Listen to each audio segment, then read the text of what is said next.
네, 미중 간의 관계가 점점 모호해지고 있습니다. 안개 속으로 적극 빠지고 있는데요. 이 과정에서 트럼프 대통령은 트렌치 4라고 하죠. 마지막 남은 그 3천억 달러 어치의 중국산 상품에 대해서 일단 9월 1일부터 10% 관세를 부과하겠다라고 선언을 했습니다. 근데 이러시면 안 됩니다라고 그의 참모들이 무려 2시간 동안에 뜯어 말렸답니다.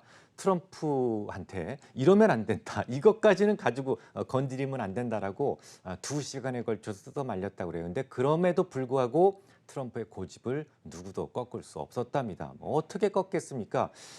사실은 트럼프가 제일 잘하는 말이 너 해고야죠. 너 집에 가시든가 나하고 생각이 다르면 집에 가서 쉬시든가 이 말을 가장 잘한다고 하니까 집에 가기 싫어서라도 아주 강하게 뜯어말리지는 못했을 것 같습니다. 뭐 아시죠? 미국의 강요들 중에서 가장 중요한 것이 국방장관과 국무장관이에요. 근데 이분 둘 다 갈렸죠?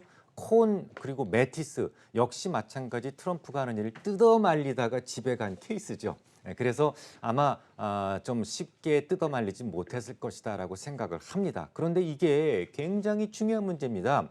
이 트렌치 4 그러니까 맨 마지막에 남았던 3천억 달러에 대해서 관세 부과는 이게 이제 쉽게 볼 문제가 아니다라는 것이죠. 모건 스탠리에서는 뭐라고 지금 그 전망을 하고 있냐면 10%라고 하지만 요 3천억 달러에 대해서 관세 부과를 한다면 적어도 4, 5개월 이내에 경기가 찌그러들기 시작을 할 것이다. 이것은 중앙은행에서 금리를 낮춤으로써 방어를 해도 소용이 없다. 그런 거 가지고 막을 수가 없다라고 지금 전망을 하고 있습니다. 그럴 수밖에 없는 이유가 있는데요. 그 이전에는 뭐 중간재라든지 이런 것들이 상당히 많았지만 이번에는 직접 최종 소비재 부분이 무려 66%가 남아있는 맨 마지막 단계였기 때문에 이게 상당히 위중한 것이죠. 그래서 모건 스탠리에서는 약 한 4, 5개월 이내에 글로벌 성장률 기준으로 2.8% 수준까지 떨어질 수도 있다라고 전망을 하고 있습니다. 뭐 근데 이건 이제 힘들다는 거지 그렇게 이제 죽을 지경은 아니다라는 것을 의미합니다. 왜냐하면 우리가 이제 사전적 의미로 봤을 때 소위 글로벌 리세션이다, 뭐 심각한 침체에 빠진다라는 것은 글로벌 성장률 기준으로 2.5% 미만까지 떨어졌을 때를 의미합니다. 그게 기준점이에요. 그러니까 2.8%까지 떨어진다라는 것은 뭐 그렇게 큰 문제는 아니죠. 하지만 어쨌든 간에 얼마 전에 7월 달에 IMF에서 얘기했던 것이 3.2%였으니까 10%의 관세 부과만으로도 시장에 상당한 충격을 줄 수 있다라는 것은 우리가 충분히 알 수 있는 부분입니다. 근데 이제 글로벌 리세션에 빠지지 않는다고 해서 우리가 뭐 안심할 수 있는 부분은 아니죠. 왜냐하면 이제 전제가 필요한데 그냥 10%로 끝난다라는 전제가 필요하죠. 그러면 그 전제가 유지되려면 반격이 없어야 돼요. 중국이 그냥 쥐죽은 듯이 두들겨 맞고 그래 가만히 있을게라고 있어야 된다라는 거죠. 만약에 여기서 중국이 발끈해서 무슨 그 반격 조치를 했을 때 트럼프는 반드시 상대방이 큰 소리를 치면 뒷주머니에서 짱돌을 꺼내는 그런 특성을 가지고 있기 때문에 25% 관세 부과를 분명히 할 가능성이 높다라고 보는 거죠. 그래서 이렇게 된다면 글로벌 리세션에 무조건 빠지게 된다. 6개월에서 아무리 늦어도 9개월 이내에는 글로벌 리세션에 빠지게 될 수밖에 없다라고 모건 스탠리에서 전망을 하고 있는 겁니다. 아쉽게도 그런데 중국이 반격을 해버렸죠. 성질이 나서 그래? 나한테 10% 관세를 부과한다면 나는 너희들 곡식 안 살 수도 있어.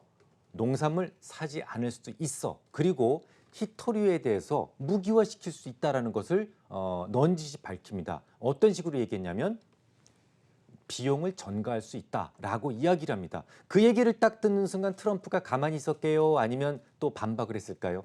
당연히 반박을 했죠. 그게 바로 이번 주에 있었던 중국을 그러니까 환율 조작국으로 지정을 한 겁니다. 환율 조작국으로 지정하자마자 글로벌 주가가 와장창 떨어지죠. 미국도 많이 떨어졌어요. 우리도 떨어졌고요. 떨어진 이유가 뭐냐면 자 이제 강대강으로 가는구나. 그 가능성이 별로 없어 보인다. 결국 25%의 관세 부과를 할 것이고 마지막 칼을 끄집어낼 것이고 그렇게 되면 모건 스탠리에서 모건 스탠리뿐만 아닙니다. 피치라든지 국제 신용기관에서 다 이야기를 하고 있는데 결국은 글로벌 리세션을 피할 수가 없겠구나라는 비관론이 퍼지기 시작을 하면서 주가가 아주 심하게 떨어졌던 겁니다. 자, 그런데 말이죠.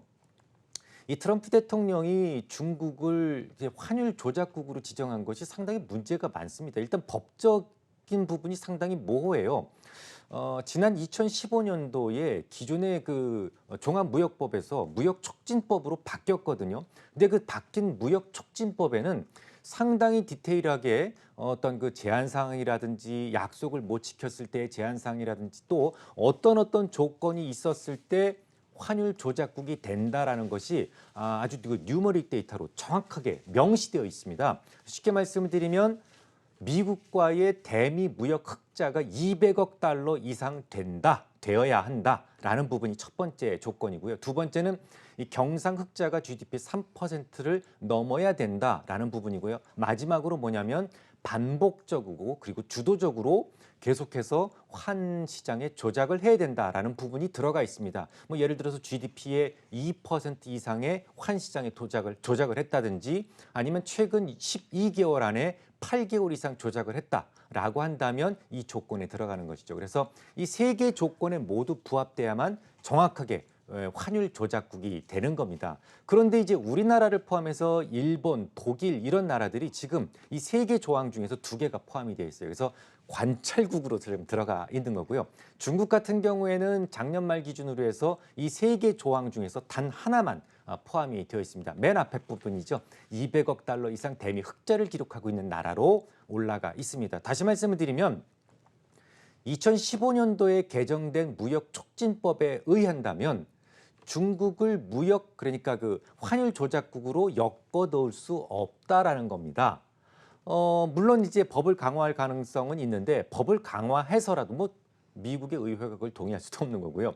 법을 혹시 강화한다고 하더라도 그렇게 되면 중국을 환율 조작국으로 넣기 전에 우리나라와 미국, 일본 그 독일, 일본 이런 나라들이 먼저 환율 조작국에 올라가야 된다라는 그런 좀 잘못된 문제가 생길 수가 있는 것이죠. 그러다 보니까 요번에 2015년도에 개정된 그 무역촉진법을 일단 배제해버리고 지난 1988년도에 있었던 종합무역법을 들이댔던 거예요. 그러니까 종합무역법 같은 경우에는 지금 이제 2015년도에 있었던 무역촉진법과는 전혀 다른 개념이에요. 그래서 어떤 구체적으로 이러이러한 경우에 너는 환율 조작국으로 지정된다라는 그런 조항도 없고요. 또 지정이 되었을 때다라고 하더라도 지정이 설령 됐다고 하더라도 구체적으로 이러이러한 페널티를 받을 수 있어요라는 것도 없습니다. 그러니까 순전히 너 이제부터 환율 조작국이야. 과거에 환율 조작국이 많았죠. 2015년도 이전에는요. 그러니까 앞으로 좀 잘해라는 정도의 어떤 그 의미밖에는 없다라는 것이죠. 또 명분도 그다지 뭐 제가 봤을 때는 명분도 좋지 않다라고 생각이 돼요. 중국이 환율 조작을 하기는 했습니다. 제가 봤을 때 그렇습니다. 그런데 미국이 주장하는 것처럼 위안화의 평가 절하를 유도한 것이 아니고 그 반대입니다. 평가 절상을 유도했다라고 저는 생각을 해요. 그 이유는 뭐냐면 급격한 자본 이탈을 두려워하기 때문입니다. 실제로 환율 조작국으로 딱 설정이 됐을 때 중국의 외환 당국에서는 뭐라고 답변을 했냐면 웃긴다. 지금같이 위기 시기에 어떤 바보가 자국의 환율을 절하시키려고 하는 그런 멍청이가 어디 있겠느냐라고 반문을 합니다. 이 맞는 말이에요. 지난 2015년도였던가요? 중국이 갑자기 위안화 환율이 떨어지는 바람에 철하되는 바람에 엄청난 자금 이탈이 있었죠. 막 밀물처럼 쏟아져 나가면서 거의 초주금 상태까지 갔었던 적이 있어요. 그 이후로 중국은 외환 보유고는 안 건드립니다. 최근에는 위안화 절상을 위해서 홍콩 시장에서 중앙은행 증권을 발행하는 방법을 통해서 그러니까 흡출이죠. 위안화를 흡출시켜서 위안화를 이렇게 부양하는 그런 방법을 쓰는데요. 작년 11월 달에 처음 시도돼서 올 2월, 5월, 6월까지 계속 중앙은행 증권이 발행이 됐고요. 오는 8월 14일에도 약 한 300억 위안 정도의 중앙은행 증권 발행할 예정으로 있다라고 중국 외환 당국이 발표를 했어요. 이 말은 뭐냐면 중국 그 7위안이라는 것을 지키기 위해서 정말 고군분투했다. 자금이 이탈되는 것을 방지하기 위해서 고군분투했다는 것을 알 수가 있습니다. 실제로 외환 보유고도 거의 줄지 않았죠. 오히려 얼마 전에 발표된 것을 보면 310억 위안 정도, 달러 정도가 오히려 늘었다라고 발표를 했어요. 그만큼 외환 보유고를 건드리지 않고도 위안화를 절상하기 위해서 상당히 많은 연구를 했고 노력을 했다라는 것을 알 수가 있습니다. 그럼에도 불구하고 이건 환율 조작국이다라고 이야기한 것은 이건 마치 제가 듣기로는 7위안을 붙들기 위해서 유지하기 위해서 계속 환 조작을 해야 되는 거 아니냐라고 요구했다라는 생각이 드는 것. 저 혼자만의 생각은 아닌 것 같아요. 실질적으로 그 뱅크 오브 아메리카 메릴 린치에서 어떤 이야기를 했냐면요. 트럼프가 그 3천억 달러에 대해서 10% 관세를 추가로 부과하는 바람에 올 말까지 중국 위안화의 환율은 7.3위안에 도달할 것이다. 다시 강조드리겠습니다. 트럼프가 3천억 달러에 대해서 관세 부과를 하는 바람에 중국의 위안화 환율이 7.3위안에 도달하게 될 것이다라는 이야기를 했어요. 뱅크 오브 아메리카에서 얼마 전까지만 해도 올해 말까지 위안화의 환율을 6.63위안으로 전망을 했었거든요. 많은 차이가 있잖아요. 근데 거기에 이유로 제시한 것이 뭐냐면 트럼프가 3천억 달러에 대해서 관세를 부과하는 바람에 중국의 상품 경쟁력 자체가 떨어진 거죠.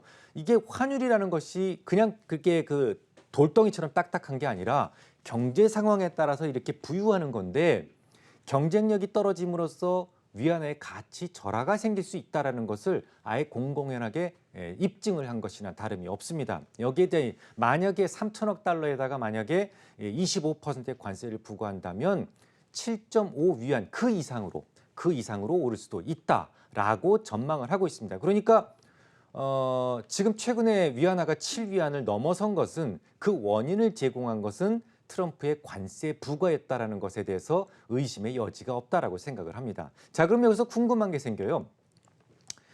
아니 그러면 트럼프는 명분도 뭐 그렇게 좋지 않고 그런 상황에서 그 또 진부한 정말 빈티지 1998년산 그러니까 종합무역법을 들이대면서까지 중국을 이렇게 그러니까 이 환율 조작국으로 지정한 이유가 무엇이었을까요? 제가 생각하기에 뭔가 좀 다급했지 않았나라는 생각을 하고 있습니다. 여러분 뮬러 특검이라고 기억하시죠? 네, 다 기억하시리라고 생각이 되는데 이 뮬러 특검이 얼마 전에 미국 의회에서 증언을 한 적이 있었습니다. 그가 뭐라고 얘기를 했냐면 트럼프가 탄핵 사유에서 벗어나긴 했지만 모든 죄에 대해서 면죄부를 받은 것은 아니다. 그리고 트럼프가 구체적으로 무슨 죄를 지었는지에 대해서는 차마 말은 못 꺼내겠다라고 이야기를 했습니다. 이 부분이 중요합니다.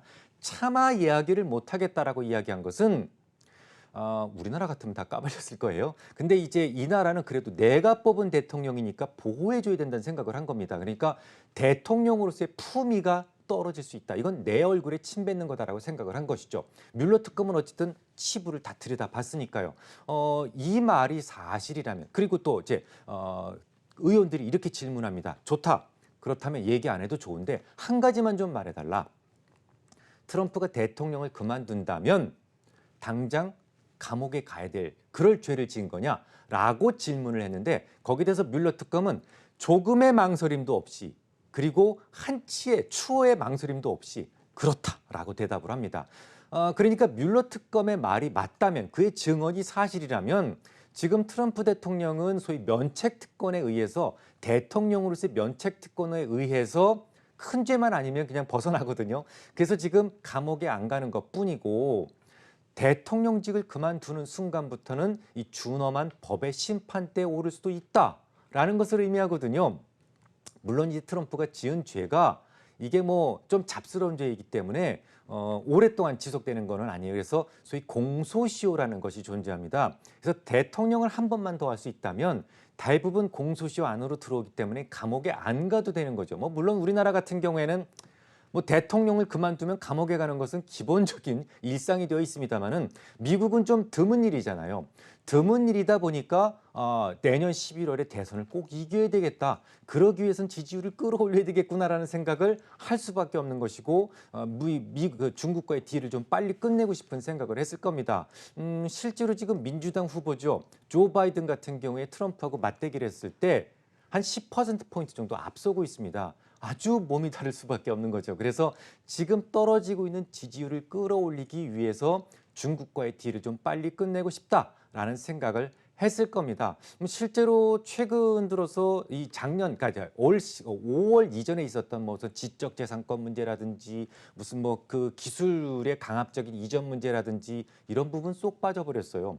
그리고 표심을 위해서, 오로지 표심을 위해서 지금 이제 그 아주 그 드라이버를 걸고 있는 부분이 뭐냐면 빨리 미국의 농산물을 사가라. 이 부분에만 주로 포커스가 맞춰져 있습니다. 그럼에도 불구하고 중국은 지금 그마저도 듣고 싶지 않은 거예요. 왜냐하면 트럼프가 지금 만약에 여기서 떨어지게 된다면 굳이 뭐 5년 동안 시달리지 않는 게 좋지 않겠느냐. 나만 좀 참고 있으면 1년만 그냥 꾹 참고 있으면 되는 게 아니냐라고 해서 굴 속으로 처박혀 버렸거든요.